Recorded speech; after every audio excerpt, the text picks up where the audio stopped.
एक नई वीडियो के साथ आज मैं फिर हाजिर हूं, आपका होस्ट दोस्त विक्रांत जोशी। आपका स्वागत करता हूं मेरे वी मास्टर में, जिसमें हम लेके आते हैं वर्ल्ड अफेयर्स और डिफेंस के दिन भर की टॉप खबरें। तो चलिए जान लेते हैं। हम अपना वेयर हाउस शिफ्ट कर रहे हैं, तो कुछ टी शर्ट्स हमने डिस्काउंट में निकाली हुई है 200 प्लस शिपिंग पे। आपके सामने उसकी तस्वीरें हैं। जो भी इच्छुक कस्टमर हैं हमारे, वो हमारे व्हाट्सएप नंबर पे हमसे संपर्क कर सकते हैं।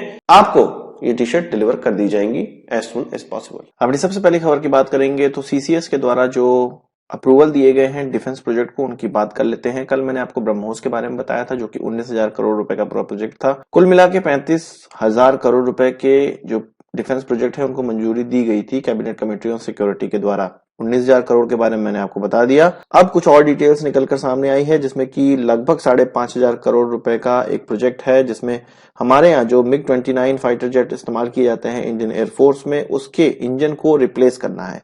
उसके इंजन को जो रिप्लेस करना है वो HAL के द्वारा बनाए जाएंगे और रशियन कोलैबोरेशन के द्वारा वो बनाए जाएंगे। मतलब HAL अपने रशियन पार्टनर के साथ इसके बारे में बात करेगी या कर चुकी है, और भारत के अंदर इन इंजन्स को बनाया जाएगा। हम जानते हैं कि मिग 29 के इंजन में बहुत ज्यादा प्रॉब्लम थी, नेवी वाले वेरिएंट में भी और एयरफोर्स वाले वेरिएंट में भी। अब एयरफोर्स वाले वेरिएंट के जो इंजन है अब उनको एडवांस इंजन से लैस किया जाएगा, इसलिए पुराने इंजन हटाए जाने हैं, जिसमें कि पैसे खर्च होने वाले हैं। इसके अलावा एक और प्रोजेक्ट है जो कि 7,000 करोड़ रुपए का होने वाला है।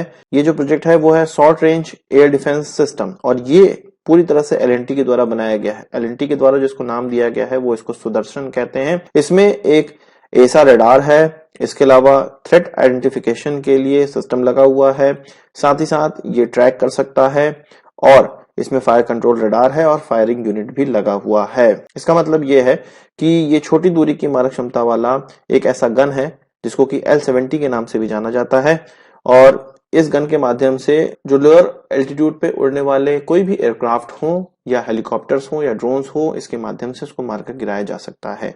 तो इन सभी प्रोजेक्ट को मंजूरी दे दी गई है। बात कर लेते हैं एक ऐसे शिप की जो कि चाइनीज फिशिंग शिप था, और ये कर्नाटक के, मतलब हम कह सकते हैं कि कर्नाटक की तरफ से जो भारतीय टेरिटरी है उसके अंदर घुस गया था।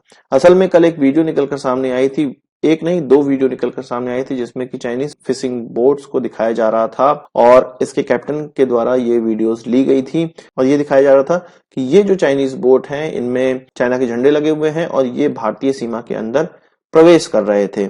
अब ये जब वीडियो निकलकर सामने आया तो इंडियन कोस्ट गार्ड और नेवी दोनों के कान खड़े हो गए हैं। इंडियन नेवी ने इसके जांच के जो आदेश हैं वो दे दिए हैं, साथ ही साथ कोस्ट गार्ड की तरफ से भी ये चीजें की जा रही हैं। मेन बात ये है कि वीडियो अगर निकलकर सामने नहीं आता तो चाइनीज बोट भारतीय सीमा के अंदर पहुंच रही हैं, ये हमें पता भी नहीं चलता, और ऐसी असंख्य बार चाइना की तरफ से ये सारी चीजें की गई होंगी। वो फिशिंग बोट के माध्यम से भारतीय सीमा में प्रवेश करते हैं, जो जानकारियां उनको जुटानी है वो जुटा लेते थे। इसी तरह तो आतंकवादी हमला भी हमारे वहां हुआ था। पुरानी चीजों से हम कुछ नहीं सीख रहे हैं। अगर ये वीडियो ना होती तो हमें ये पता ही नहीं चलता कि चाइनीज फिशिंग बोट हमारे यहाँ पहुंच रही हैं या नहीं पहुंच रही हैं, कब घुस रही हैं, कब निकल रही हैं।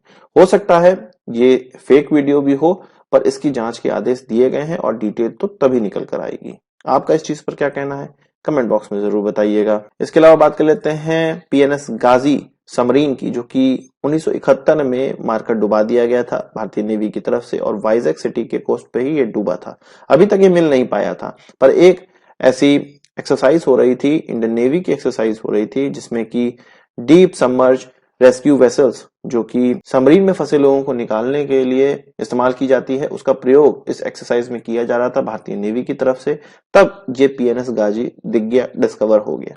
इसको नहीं छुआ गया। इंडियन नेवी की तरफ से कहा गया कि इसमें जितने भी लोग मरे थे, जो भी सैनिक मरे थे, पाकिस्तानी सैनिक मरे थे, उनका ये एक अंतिम पड़ाव है, और वहीं पर उनको आराम से पड़े रहने देना चाहिए, उनको डिस्टर्ब नहीं करना चाहिए। एक सम्मान की तरह से इंडियन नेवी ने इसको कोई भी डिस्टर्ब नहीं किया हुआ है। यही चीज है जो भारतीय जो फोर्सेस है उनको अन्य फोर्सेस से अलग बनाती है, और यही प्रोफेशनलिज्म कहलाता है। इसके अलावा बात कर लेते हैं भारत और इंडोनेशिया के बीच में जो ब्रह्मोस की डील है वो लगभग फाइनलाइज हो गई है, और जल्द ही हम लोग देखेंगे कि इसका अनाउंसमेंट भी हो जाएगा।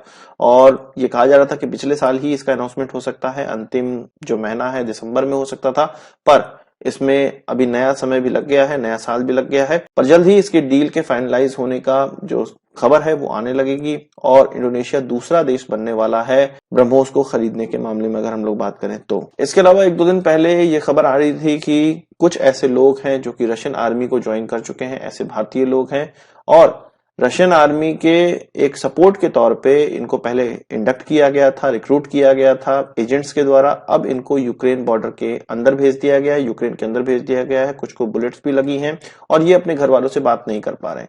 इनके घर वालों ने ये complain ministry of external affairs में डाली थी। मिनिस्ट्री ऑफ एक्सटर्नल अफेयर्स की तरफ से ये कहा गया है कि उन्होंने रशिया को ये कह दिया है, रशियन काउंटर पार्ट्स को ये कह दिया है कि जितने भी इंडियन वहां पे काम कर रहे हैं, चाहे वो यूक्रेन के अंदर गए हों या सपोर्टिंग स्टाफ के तौर पे काम कर रहे हों, उनको जल्द ही उनकी सर्विसेज से रिलीज किया जाए। असल में इस प्रकार की जो भर्ती होती है उसमें 1 साल की कॉन्ट्रैक्ट साइन करके जाते हैं और मैक्सिमम लोग रशियन सपोर्ट स्टाफ की तरह ही जा रहे हैं रशियन आर्मी के, पर कुछ लोग ज्यादा पैसा बनाने के लिए युद्ध में भी भाग लेने लगते हैं या कुछ और लोग लुभावने ऑफर्स में फंस जाते हैं। इस तरह कई देशों के द्वारा किया जा रहा है, केवल भारतीय नहीं है, नेपाली भी हैं, बहुत से अन्य देश के लोग भी वहां लड़ने जा रहे हैं।